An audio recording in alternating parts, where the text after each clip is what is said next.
We need to solve this. And what do? We square both sides, right? When we square the square root, whatever's under there kind of hops out. So that means if we go ahead and do this and square this side, it means we also have to square that side.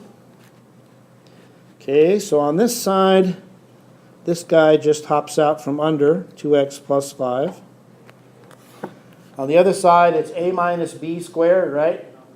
We've had that quite a bit. So how's that work? You square the first one, that gives you x squared. You square the last one, that gives me a 25. And then to figure out the middle term, what do? AB, it's minus 2ab. So here's AB is 5x. And double that, it gives us a 10x. And because we have a minus, we're going to wind up with a minus down here. So a minus 10x. Okay, everybody get that? Now we just go ahead and collect like terms and try to solve this guy, try to factor it. So we're going to have to say we want a 0 on the right-hand side, so a minus a 2x and minus a 5 means we also have to minus 2x and minus 5 on there side. Fine. So cancel, cancel. That gives us 0. Okay, and over here we have x squared. And then we have minus 10 minus 2 gives us minus 12. Minus 12x. And then a plus 25 minus 5 gives us what? Plus 20? Plus 20. Okay. So now we have to go with what? What times what gives us 20? What plus what gives us negative 12? Right? So that means for the multiplication to be positive, but the adding to be negative, looks like we're going to have two negatives, right? So the two negatives times each other gives us a positive, but the two negatives added together would give us a negative. And I'm kind of starting to lean towards 10 and 2, right?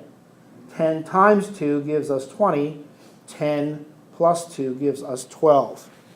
So it looks like we're looking at negative 10 and negative 2. Okay, so then that gives us an answer of x minus 10 here, and x minus 2 equals 0. But, as we now know from experience, if this is all going to equal 0, then either this has to be 0 or that has to be 0. So, if I already have a negative 10 and I need this to be 0, I guess this guy must be a positive 10, huh? Positive 10. And if this guy is going to be 0 and I have a negative 2, I am going to need a positive 2. Now, we have to remember when we are dealing with this type of problem, and we have square roots involved, then this is the type of thing where we need to plug our answers back in to make sure we don't get something a little bit screwy. So one of our answers is 10. So let's see, if we put a 10 right here, then that's 10 minus 5 is 5.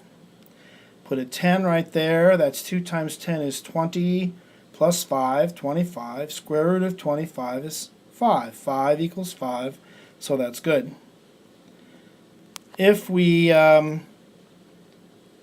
however, take our 2, which we got, and we were to plug that in over here, look what happens. We have minus 5 plus 2, that gives us a minus 3. And can we have a negative number be the answer to a square root problem? No, not the way we're doing them.